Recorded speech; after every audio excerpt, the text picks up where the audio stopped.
নিজে যখন স্কুলে পরীক্ষা দিছি তখনও মনে হয় এত টেনশন করিনি যতটা টেনশন এই বেটার বেলায় করতেছি। ওর চেয়ে আমার টেনশন বেশি, মনে হচ্ছে পরীক্ষাটা আমি নিজেই দিচ্ছি। আসসালামু আলাইকুম, সবাই কেমন আছেন? আমার অবস্থা তো বুঝতেইছেন, আমি এখন স্টুডেন্ট হয়ে গেছি, মানে মেলা পড়াশোনা, মাথার উপর মেলা চাপ। এখন প্রথমেই কয়ালেই আমার আব্বাটার জন্য সবাই দোয়া করেন। আমার আব্বাটার কিন্তু বার্ষিক পরীক্ষা শুরু হয়ে গেছে, আজকের থেকে হচ্ছে পরীক্ষা। আমার মতো এরকম অভিজ্ঞতার শিকার কিরা কিরা হয়েছেন কন্ত, যে পড়াশোনার জীবন পার করে আইসো আবার করে নতুন করে পড়াশোনা করা লাগতেছে। মানে ওর পরীক্ষা আমার যত টেনশন, এরাই বুঝি বলে মা, তাই না? নিজের সময় যদি এরকম সিরিয়াস ভাবে পড়াশোনাটা নিলাম নে, সত্যিকার কথা একদম ফার্স্ট ক্লাস ফার্স্ট পাইলাম নে। তবে সত্যি কথা কি, আমার সময় পড়াশোনার এতটা চাপ আসিলই না যতটা পড়াশোনার চাপ ওরা পার করতেছে। একটা জিনিস ভাইবে কেবা জানি চোখ দিয়ে অটোমেটিক পানি চলে আসে, বুঝছেন? যে সাওয়ালটা আমার দেখতে দেখতে কত বড় হয়ে গেল, একটা বছর পার হয়ে গেল, এভাবে সে আস্তে আস্তে আমার মতো বড় হয়ে যাচ্ছে, তাই না? সময় তার কারোর জন্য থামি থাকে না, বড় তো হওয়া লাগবেই তার। আমি এখনই আমার বেটার ছোটবেলাটা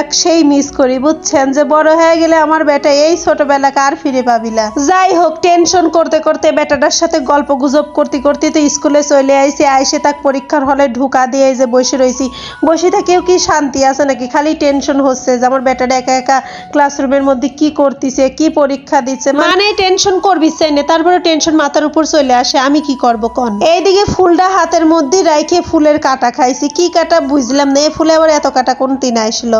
আমার বেটাটার কিন্তু পরীক্ষা দেওয়া হয়ে গেছে, সে দৌড় মানে আমার দিকে খুশি চলে আইস। আর আমিও তো আমার বেটাটাকে দেখে জানের মধ্যে শান্তি পাইলাম যে তাক 2 ঘন্টা আমি দেখি নাই। তারে আমি জিজ্ঞেস করতেছি যে বাবা তুমি পরীক্ষা কেবা দিলে? সে তো মানে খুশিতে লাফাচ্ছে আর করছে যে মামুনি আমি পরীক্ষা সুন্দর দিয়েছি, ফাইন দিছি, মানে মেলা ভালো দিছি। আর কি দেখা যাক কি করে, তবে ইনশাআল্লাহ ভালো কিছু আশা করি, আপনারাও দোয়া করবেন। তারপর তার ফ্রেন্ডের সাথে কয়েকটা ছবি তুললাম, কিছু ভিডিও করলাম, করিডোরেও কি জানে শান্তি আছে নাকি।